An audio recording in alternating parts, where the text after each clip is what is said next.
요즘에 LH 사태로 많은 국민들이 공부를 하고 있습니다. 어떻게 공적인 정보를 사적으로 이용해서 자기들만 그렇게 땅 투기를 하고, 그것도 자기들 돈이 아니에요. 은행에서 다 연관이 돼가지고 수십억을 대출을 받아서 땅 투기를 하고, 거기에 또 나무를 심고 별의별 짓을 다 했어요. 그런데 이번 주에 보니까 그 중에 조사 대상이 아닌데도 죽은 사람들이 나왔어요. 그분들은 왜 죽었을까요? 조사 대상은 아니지만 마음에 찔려서 들킬까봐, 두려움으로. 그래서 자기의 목숨을 끊었다는 거예요. 어떤 분이 그런 글을 썼더라고요. 신문에 그렇게 나왔어요. 아니, 그분이 그럴 분이 아닌데, 그분이 와갖고 우리 동네에 와갖고 농사도 도와주고 고구마도 나눠주고, 응? 참 좋은 분이었는데, 기사가 나왔는데 그걸 보고 한 분이 글을 썼는데 뭐라고 썼느냐? 이게 바로 프로라는 거예요. 프로. 왜냐? 이게 진짜 농사 지는 땅이냐 아니냐, 이거를 알기 위해서는 인우 보증이라는 걸 한대요. 그 동네 사람들이 그 사람 진짜 농사 짓는 사람 맞아요 라고 인정을 해줘야 된다 이거예요. 그러니까 나중에 나는 투기를 했지만 동네 사람들한테 인심을 얻고 인정을 받기 위해서는 그 사람들한테 가갖고 잘해줘야 된다 이거예요. 그러니까 그 사람은 프로였다, 이 얘기를 누가 썼더라고요. 여러분, 우리가 다른 사람들한테 그렇게 할 때 그 사람들은 속죠. 아니, 그분 진짜 농사 지었어요, 그분 좋은 분이에요 라고 말할 수 있겠죠. 그런데 하나님은 어떠세요? 하나님은 그런 거에 속지 않으시더라는 거예요. 특별히 요즘에 죽는 사람이 너무 많이 나와요. 스스로 목숨을 끊는 분들. 여러분, 절대로 스스로 가시면 안 됩니다.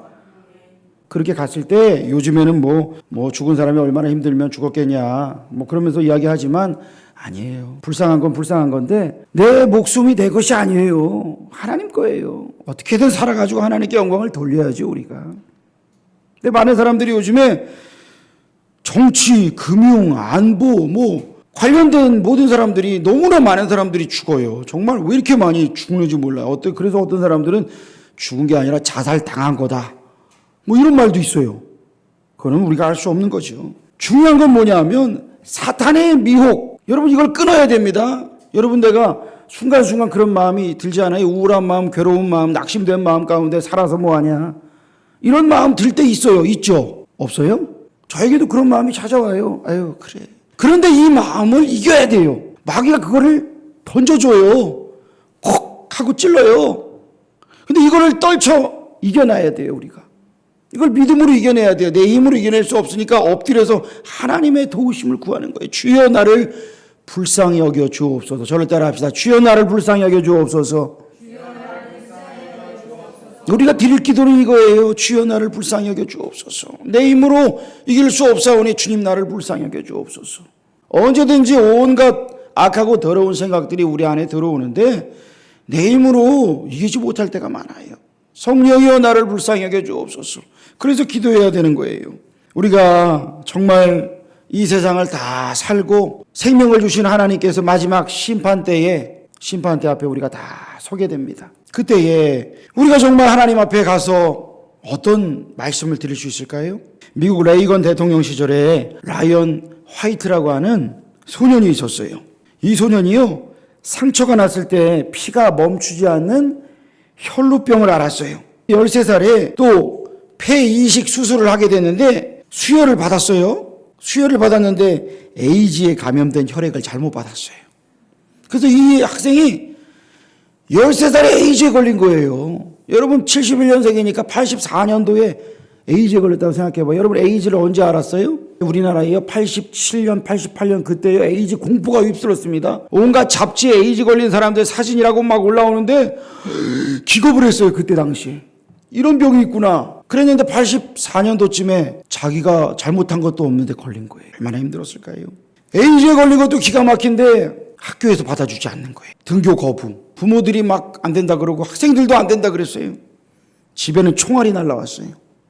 수많은 어려움이 시작됩니다. 그런 어려움 속에서 레이건 대통령이 특사를 보내서 선물을 줍니다.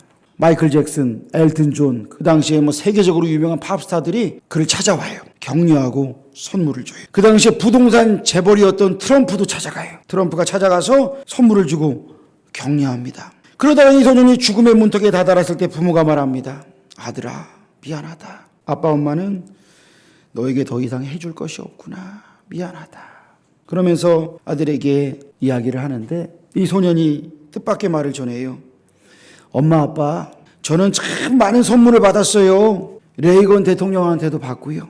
마이클 잭슨한테도 받고 트럼프한테도 받고 그런데 내가 받은 가장 귀한 선물은 바로 엄마 아빠로부터 받았잖아요. 그것은 엄마 아빠를 통해 받은 예수 그리스도라는 선물.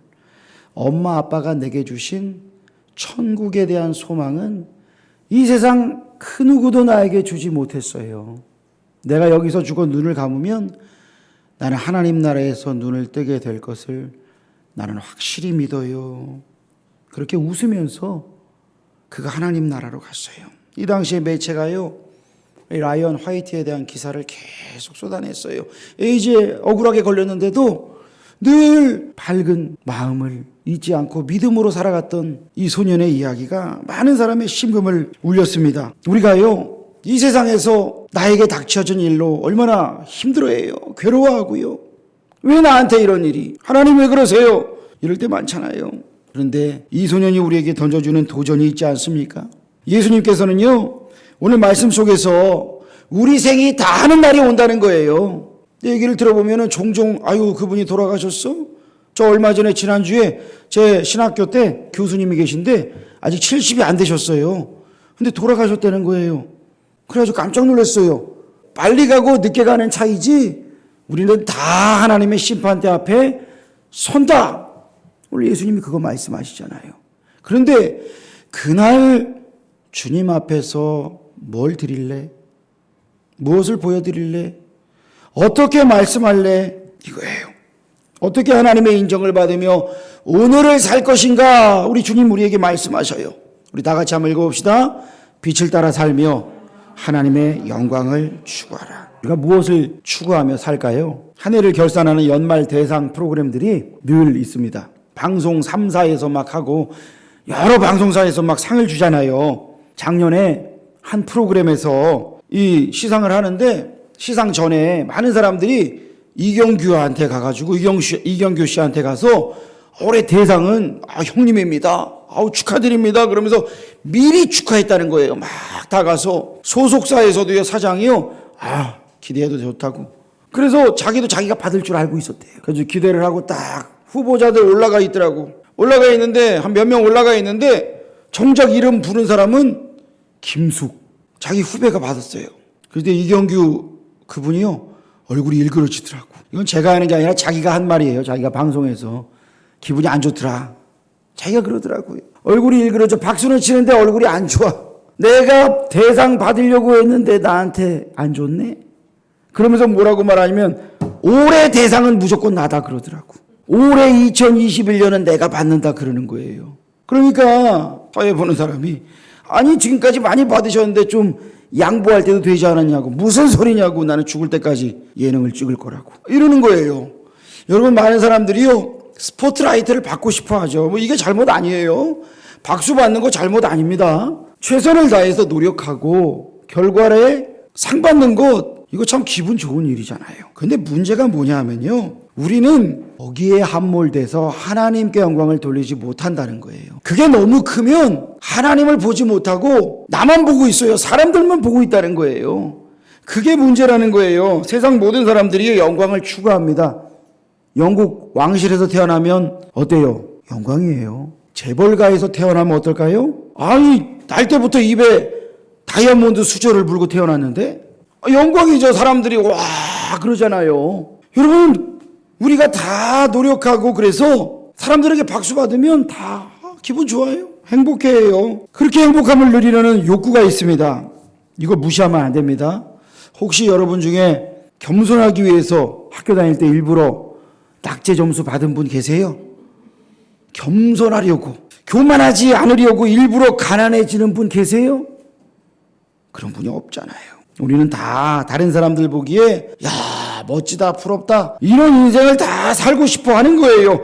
그런데 문제가 뭐냐. 오늘 예루살렘에 있는 유대인 지도자들 종교 지도자들 마음이 완악한 사람들, 이 사람들이 문제였다는 거예요. 읽어볼까요? 그들은 사람의 영광을 하나님의 영광보다 더 사랑하였더라. 그래요. 사람의 영광에 취해서 하나님의 영광을 보지 못하는 거예요.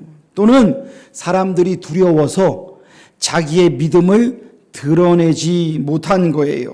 여러분, 공부 잘해서 명문대 간 사람이 하나님이 지혜를 주셔서 제가 오늘 이 자리에 설 수 있었습니다 라고 말하면 얼마나 좋겠어요? 그런데 대학 와보니까 하나님이 있긴 어디 있어 하면서 자기가 배우는 그 알량한 학문 속에 하나님을 가둬놓고 그것보다 하나님이 밑에 있다라고 생각을 하는 거예요. 사업이 잘 돼서 부자가 되고 보니까 하나님 없이도 난 살 수 있네. 돈이 신이 돼버리는 거예요. 하나님의 자녀가 하나님께 영광을 돌리지 않고 모든 영광을 자신이 취한다든지 또는 하나님께 영광 돌리는 것을 부끄러워한다든지 예수 믿고 핍박받는 것이 두려워서 예수 믿는 것을 숨길 때 예수님이 뭐라고 말씀하셔요? 누구든지 이 음란하고 죄 많은 세대에서 나와 내 말을 뭐하면? 부끄러워하면 인자도 예수님도 아버지의 영광으로 거룩한 천사들과 함께 올 때의 마지막 심판날이에요. 그 사람을 어떻게 하신다고요? 부끄러워하리라. 난 쟤 몰라. 여러분, 이게 무서운 말이에요. 이게 다 뭐냐? 사람의 인정과 영광의 빛에 눈이 멀어서 하나님의 영광을 보지 못하는 영적인 소경이 된 거예요. 영적인 소경. 보아야 될 것은 보지 못하고 보지 말아야 될 것만 보고 있는 거예요. 그래서 예수님께서 뭐라고 말씀하셔요? 아직 잠시 동안 빛이 너희 중에 있으니 빛이 있을 동안에 다녀 어둠에 붙잡히지 않게 하라. 여러분, 이 세상을 예수님은요 빛과 어둠으로 나누셨어요. 하나님의 편이냐 아니면 마귀의 편이냐 나눠요. 어떤 사람은 그래요. 왜 너희는 맨날 이분법적으로 생각하냐? 그런데 예수님이 그렇게 나누는데 왜 누구한테 얘기해? 예수님이 그러는 거예요. 하나님의 편이냐 아니냐 중간은 없어요? 없대요. 우리나라와 북한이 전쟁을 해요. 만약에 그러면 여러분은 남한의 편이에요? 북한의 편이에요? 아니면 중립이에요? 여러분, 중립은 없다는 거예요. 중립은 하나님의 편이냐 죄의 편이냐 마귀의 편이냐 이거예요. 만약에 하나님의 편이 되지 않으면 마귀의 편이 되는 거고 그러면 마귀에게 사로잡힌다 이 말씀하시는 거예요. 그러니까 너에게 아직 빛이 있을 동안에 뭐예요? 예수님이 계실 동안에 예수님을 믿으라. 그러면 하나님의 자녀가 된다. 옛날에 보면 찬양대예요. 성가대 할 때 소프라노, 엘토, 테너, 베이스 사부함이 있는데 이것도 저것도 아닌 분들이 있어요. 옛날에 제가 같이 찬양대를 할 때 분명히 테너를 하라 그랬는데 소프라노를 하는 남자가 있어. 옆에 집사님이 그래서 나도 따라가고 있어. 그분 목소리가 너무 커서. 여러분, 하나님이 우리에게 너의 포지션을 너의 위치를 영적인 위치를 분명히 알아라 라고 말씀하시는 거예요. 저를 따라 합시다. 나의 영적인 위치를 분명히 하자. 내 영적인 자리가 어디 있는지 분명히 해야 돼요. 여러분, 지금 말씀 볼 수 있는 눈이 있을 때에 여러분 말씀 많이 읽으시고 묵상하시기를 축복합니다. 제가 아는 한 권사님은요 80이 넘고 90이 다 되셨는데도요 성경을 얼마나 많이 읽고 암송하시는지 몰라. 세상에 깜짝 놀랐어요. 성경을 막 잘 외우시는 거예요.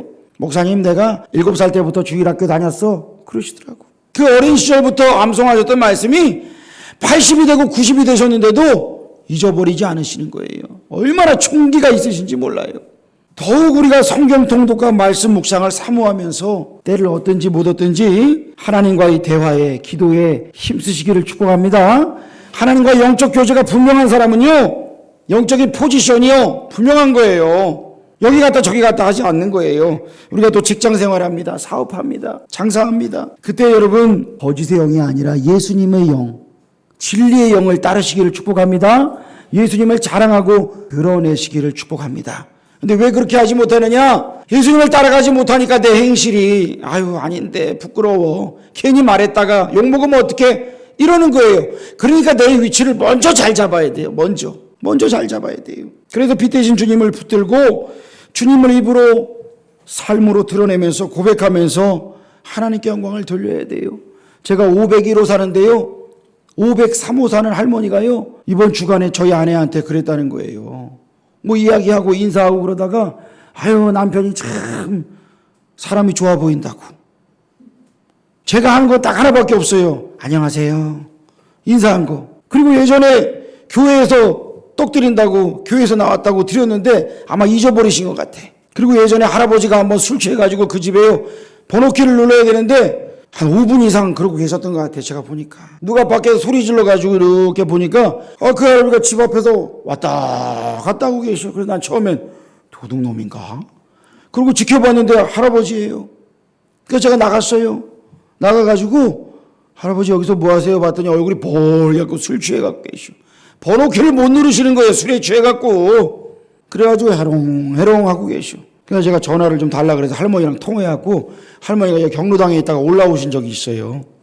그래서 번호는 안 가르쳐 줄 것 같아가지고 제가 넣어드렸어요. 그런데 그분이 내가 목사인 줄 모르더라고요. 나는 분명히 교회에서 나왔다고 몇 번 말씀드렸는데 잊어버리신 것 같아. 근데 그분이 그랬다는 거예요. 참 사람이 좋아 보인다고. 감사하죠. 뭐 사람이 좋아 보인다고 하니까. 좋은 사람은 아닌데. 여러분, 내가 예수 믿는 사람으로서 나의 위치를 분명하게 할 때 가장 중요한 건 하나님께 영광을 돌리는 거지만 사람들에게 빛으로 드러나시기를 축복합니다. 저 사람에게 나오는 빛이 있구나. 그게 내 빛이 아니에요. 나는 발광체예요. 주님이 내 안에 들어오셨으니 나는 비추는 거예요. 발광체인 거예요. 두 번째는요, 팔자와 운명이 아닌 예수님께서 빛 되신 하나님의 말씀을 따르라고 외치는데 사람들이 믿지를 않아요. 예수님을 대적하는 거예요. 어떤 사람들은 뭐라고 말하냐면 내 팔자는 정해졌어. 이번 생은 글렀어.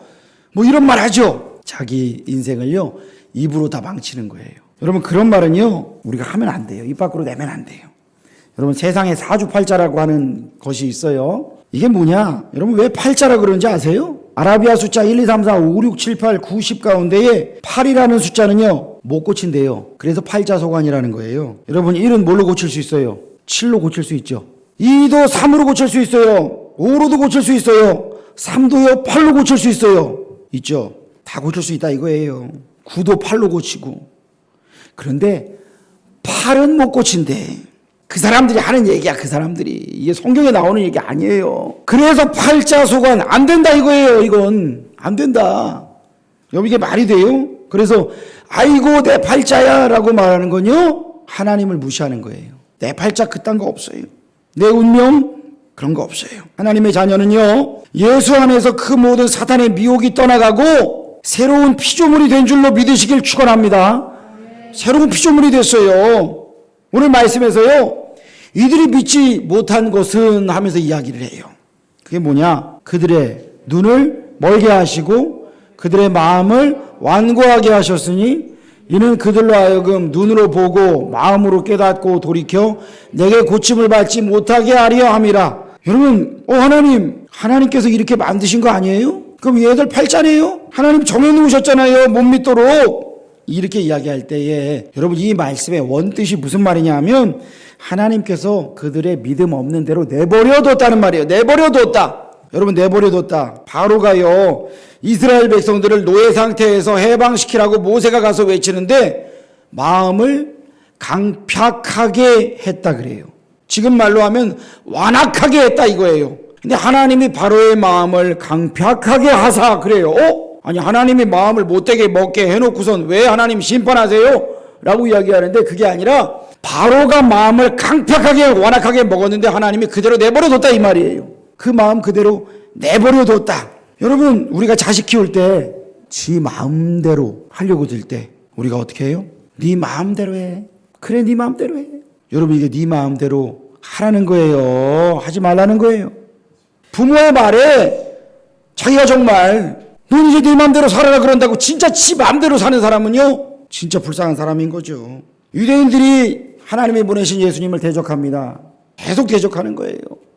역사적으로 계속 하나님의 말씀을 대적했어요. 그래서 하나님이 완악한 마음 그대로 내버려 두셨다 이 말이에요. 내버려 두셨다. 그들의 마음 쓰는 그 악함 그대로 내버려 두셨다. 여러분, 우리 인생이 죄악대로 본능대로 믿음 없이 흘러가도록 내버려 두지 마시기 바랍니다. 하나님의 역사하심을 사모해야 해요. 내 인생에 찾아온 고난으로 인해 어려움 겪을 때 내가 죄가 많아서 그렇구나 라는 이상한 숙명론에 빠지면 안 돼요. 로마서 8장 28절 다 같이 읽어봅시다. 우리가 알거니와 하나님을 사랑하는 자 곧 모든 것이 합력하여 선을 이루어요. 내가 내 인생을 다 이해할 수 있어요? 이해할 수 없어요.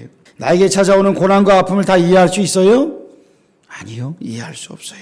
하나님의 뜻과 하나님의 계획을 우리가 다 알 수 없습니다. 그럼에도 하나님께서 이 모든 것이 합력하여 선을 이루게 하실 것을 믿고 하나님을 인정하고 하나님의 역사를 사모하시기를 축복합니다. 세 번째는요, 하나님의 말씀을 지켜 상 받기를 사모하라. 여러분, 우리가 매주일 말씀을 듣고 성경 통독하고 말씀 묵상을 하면서 만약에 그 말씀을 지키지 않고 산다면 하나님께 상 받을 수 있을까요? 48절에 보니까 내가 한 그 말이 마지막 날에 그를 심판하리라. 그러니까 내가 말씀을 읽고 묵상했는데 머리로만 네 아멘 그러고 그 말씀을 지키지 않으면 하나님 앞에 가서 심판당한다는 거예요. 이게 무서운 말씀 아니에요?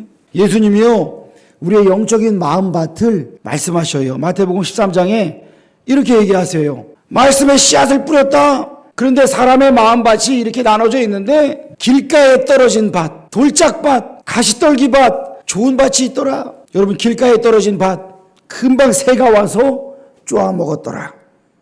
뭐예요? 얼굴이 어때요? 냉담해요. 적대적이에요. 받아들이지 않는 거예요.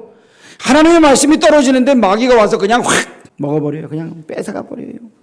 돌밭에 떨어졌어요. 그런데 처음에 무슨 맛있는 거 준다 그러고 선물 준다 그러니까 오고 재밌는 거 한다 그러니까 교회 한번 가보고 그랬어요. 그런데 에이, 별 재미없네. 그러고 뿌리를 내리지 못했어요. 하나님의 말씀에 깊이 뿌리를 내려야 믿음이 흔들리지 않는데 뿌리를 내리지 못한 거예요. 그래서 여러분, 우리가 하나님 말씀을 잘 배워야 되는 거예요. 가시떨기 밭이에요. 염려, 걱정, 근심이 너무 많아 조금 자라다가 그냥 가시에 눌려가지고 자라질 못해요. 세상 염려, 걱정, 근심 때문에 조금 자라다가 시들시들해요. 좋은 밭은 뭐예요? 잘 갈아가지고 기경한 밭이에요. 30배, 60배, 100배의 결실을 맺더라. 예수님 우리에게 말씀하셔요. 여러분, 좋은 밭 되시기를 축복합니다.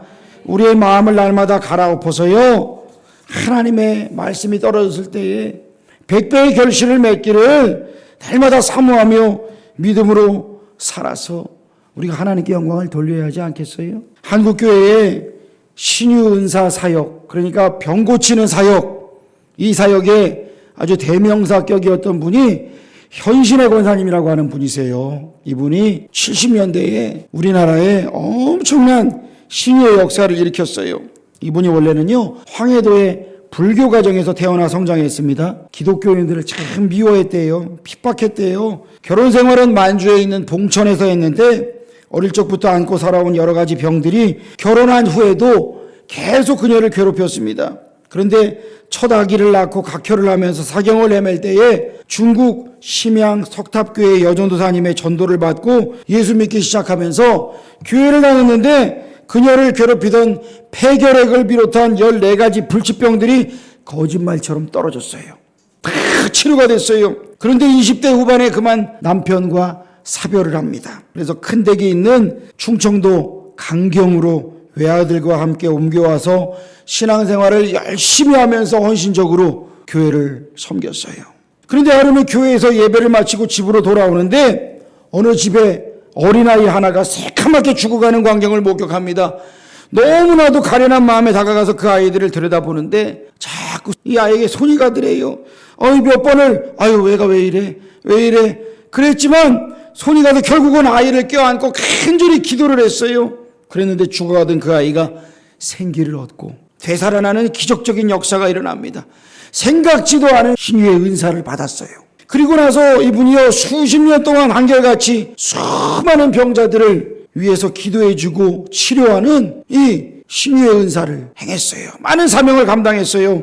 1만 명이 넘는 사람들이 몰려들어서 안수기도 받고 병 고침 받고 그 일을 통하여 예수 믿은 사람이 아주 많아요. 그런데 어느 날 이분이 갑자기 숨을 거뒀어요.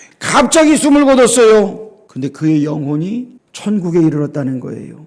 천국길을 따라 올라가다가 문 앞에 하얀 옷을 입으신 분이 계셨대요. 근데 딱 보니까 예수님 같더래요. 예수님, 저 왔어요. 저 현신이에요. 라고 주님께 인사를 했는데 예수님께서 고개를 흔들면서 나는 너를 알지 못한다 그랬대요. 현신의 권사님은요, 농담인 줄 알고 예수님, 저 현신이에요. 서울 서대문 근처에서 제단을 쌓고 많은 병자들을 고쳐주었던 현신이에요 라고 외쳤는데, 예수님은 그 이름을 도무지 모르시겠다 그러면서 그 문을 통과할 수 없다 그랬대요. 권사님이 억울해하면서, 저는 누구보다 하나님을 잘 섬기고 병 고치는 능력을 받아서 수많은 사람들을 고쳐주며 복음을 전했는데 왜 저를 모른다고 말씀하세요? 재차 물었던 예수님이, 너는 내 능력을 가지고 장사를 했지 언제 나에게 영광을 돌리고 나의 일을 하였느냐? 내가 그들의 병을 고쳐준 것은 너의 능력을 보여주기 위함이 아니고 나를 바라보며 기도하는 그들을 내가 사랑하기 때문이었다 라고 말했대요. 권사님이요, 부끄러운 마음에 고개를 들지 못하고 예수님께 자신이 알고 있는 한국의 유명한 목사님들의 이름을 묻기 시작했대요. 예수님, 그러면 조용기 목사님 아세요? 그러자 예수님은 나는 그를 알지 못한다 그랬대요. 그래 큰 충격을 받았대요. 이번에는 예수님, 그러면 한경직 목사님을 아세요? 그랬더니 예수님이 조금은 알 것 같다 그랬대요. 그리고는 몇 분의 목사님들의 이름을 대는데 이분들 아세요? 그랬더니 대부분 예수님이 모르신다 그랬다는 거예요. 나는 그를 모른다. 마지막으로, 그러면 김창인 목사님은 아세요? 그랬더니 내가 그 이름을 알고 있다 라고 그러셨대요. 그리고 나서 현신의 권사님이 예수님 앞에 바짝 엎드려서 예수님 한 번만 더 기회를 달라고, 회개할 기회를 달라고 사정하면서 예수님께 매달렸는데, 예수님께서 기회를 주시면서 당부를 하셨는데, 온갖 핍박 속에서도 충성을 다하는 작은 여종 벙어리 고영순 권사를 찾아가라 라고 하셨대요. 그리고 그를 꼭 만나고 오너라 라고 하셨대요. 그 후에 현신의 권사님이 다시 살아났어요. 그의 시신이 칠성판 위에 뉘어놓은 채 미국에 살던 아들이 도착하기만을 기다리면서 입관을 미루고 있었는데 아들이 오기 전에 살아났어요. 그리고 이 간증을 한 거예요. 이분이요, 예수님이 평생 자기가 하나님을 섬기며 살아왔는데도 모른다고 하셨으니까 얼마나 큰 충격이었겠어요. 세계적인 부흥사였던 조용기 목사님도 모른다고 하니까 얼마나 큰 충격이었겠어요. 그래서 두려움에 떨고요, 자기가 지금까지 자만하고 살았구나, 나의 영광이었구나, 이것을 회개하고 그동안 병 고침 받은 사람들이 바쳤던 그 수많은 헌금을요, 예수님이 아신다고 했던 그 김창인 목사님, 그분이 섬기고 계신 북한 선교단체에 이 당시에 70년대에 30억을 헌금을 해요. 다 한 거예요. 예수님이 그 말씀하시죠. 부자 청년에게 내 재산을 다 팔아서 나를 따라라. 아유, 못해요. 그러고 도망갔다잖아요. 그런데 현신의 권사님이요, 내가 주님 앞에 가봤더니 내 모든 것이 아무것도 아니었구나, 이거를 깨달으니까 그 북한 선교단체에 다 그걸 헌금을 했대요. 그리고 예수님께 자신이 이름을 물어보았던 그분들을 찾아가서요, 그 체험을 나눴대요. 그 중에 조용기 목사님이 그 얘기를 듣고 크게 회개했대요. 그리고 개인적으로 착복했던 헌금이 있었대요. 그걸 왜 착복을 해요? 그거를 구로공단에 있는 근로자를 위한 엘린 복지타운을 건립하는 데 다 바쳤대요. 한국 개신교에 큰 영향을 미쳤던 한경직 목사님도요, 현신의 권사님의 말을 듣고 크게 회개를 했어요. 그런데 어떤 대형 기도원 원장이었던 어떤 목사님은요, 나는 회개할 거가 없다고 뭔 헛소리를 하냐고 권사님을 내쫓았대요. 그리고 나서 부흥회를 인도하다가 쓰러져서 식물인간이 되고 세상을 떠났다 그래요.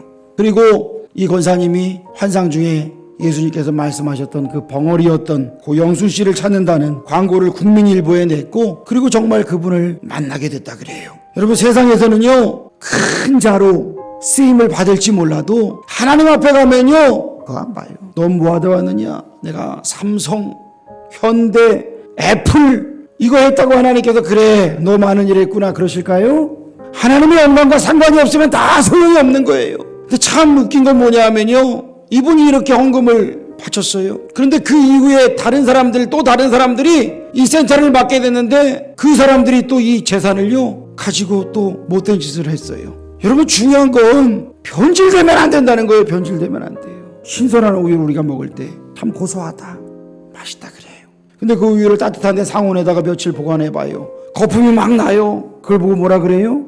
변질됐네 라고 이야기하죠. 예수님께서요, 우리를 사랑하시고요, 우리에게 하나님의 말씀이 들어왔어요. 그런데 내가 빛 가운데 거하지 않고 어둠 가운데 자꾸 하나님 멀리하고 내 뜻대로 내 마음대로 살아가면 변질이 되는 거예요. 변질이. 그래서 우리의 영적인 위치를 빨리 조정하는 게 정말 필요하고요, 하나님 앞에 가는 날, 하나님 앞에 서는 날, 주님, 내가 주님 부르신 그대로 순수하게, 순전하게 주님을 위해 살다 왔습니다. 라고 말할 수 있을 때에 주님께서 보시고 기뻐하고 주님께서 상 주시는 우리 성도들 그리고 제가 되지 않을까요? 여러분, 우리의 믿음의 자리를 분명히 합시다. 빛 가운데 사시기를 축복합니다. 하나님께 영광을 돌리며 사시기를 축복합니다. 하나님께 상 받기를 사모하자고요. 세상에 인정받으면 좋죠. 그런데 그거를 받고 나서 하나님께 영광을 돌리지 못하는 우를 범하면 이 유대인들처럼 하나님의 영광 바라보지 못하는 거잖아요. 심판날에 하나님이 인정하시는 성도, 심판날에 하나님께서 높이시고 상 받는 저와 여러분 되시기를 주의 이름으로 축원합니다. 기도하겠습니다. 하나님 아버지, 날마다 빛 대신 주님과 동행하기를 원합니다. 빛 가운데 거하기를 원합니다. 말씀과 기도 속에 살아가는데 그것이 우리의 골방에서만이 아니라 우리가 세상에서 살아갈 때에 열매로 드러나기를 원합니다. 우리가 입으로 삶으로 온전히 하나님을 증거하기를 원합니다. 주여, 우리를 붙들어 주시고 성령으로 인도하여 주시며 날마다 주님의 음성에 순종하며 주님 따라가 생명의 열매를 맺는 그 생명의 열매를 또한 나누고 많은 생명을 살리는 우리 성도들 다 되도록 축복하여 주시옵소서. 예수님의 이름으로 기도합니다. 아멘.